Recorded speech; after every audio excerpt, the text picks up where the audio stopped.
check out that view.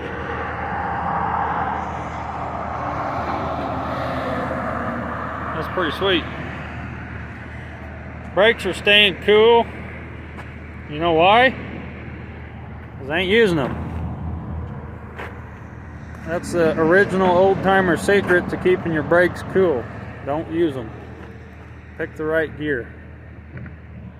Makes a world of difference. You may only be going 20 miles an hour, but you're going to make it down. It's just going to take a while.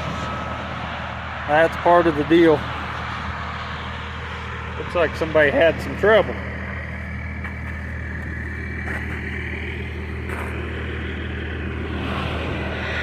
Pretty good tire too, I guess. If you don't want it, may as well leave it on the side of the road. Why not? That's how this whole place is, just full of garbage. I was kind of leery of pulling in here just because I didn't want to get a nail in my tire. But anyway, just hang out for a little bit, let the truck cool off, and keep on trucking along. Got a time lapse for you. Maybe a little long, but they had I-70 shut down at the Eisenhower tunnel and had the detour on the Highway 6, the Loveland Pass, which is, if you haven't been through there, that's about as mountainous as you're going to see, I guess, on the main highway. I got a little western. I just stuck it in 4th low and rode it down, just nice and easy. No big deal, but if you get in a hurry, it can turn into a big deal real quick. Pissed a lot of people off, but I'm also still alive. So, anyway, that's what we're doing.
know, I'm not really a mountain driver. I'm a flatlander through and through.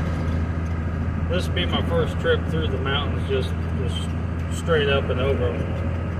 And there's kind of a funny smell out here. And I keep thinking something's wrong with my truck, because that's always my first thought. But it's everybody else's truck. No matter where you're going, uphill or downhill, it don't matter. All you smell is brakes. Just brakes, brakes, brakes. Brakes on fire. I don't know, I've seen like 5 trucks that are they're stopped on the side of the road and their brakes are smoking all over the place. And you know, it's really not that hard to drive through the mountains. All you gotta do is slow down. That's it. Slow down, grab a lower gear. No problem. I don't know what it's like in automatic. That might be a little tricky, but well, with these new trucks, they got manual mode or whatever it is. But if you just grab a lower gear and take your time, and if your truck can't hold you back without using the brakes, you need a lower gear. That's always your answer, get a lower gear. And I haven't had any problems. I don't have an engine brake. Honestly, my truck brakes really suck. They're not that great. The rear axle doesn't really do anything. Front axle kind of does something. I'm mostly relying on my trailer brakes. And I really haven't used them much at all. And I just went over the Great Divide, which is about 12,000 foot up. So I don't know. I guess everybody's just dumb. It ain't that hard. Just slow down, take your time. Now, if you're driving through the mountains and you're in a hurry, don't be in a hurry.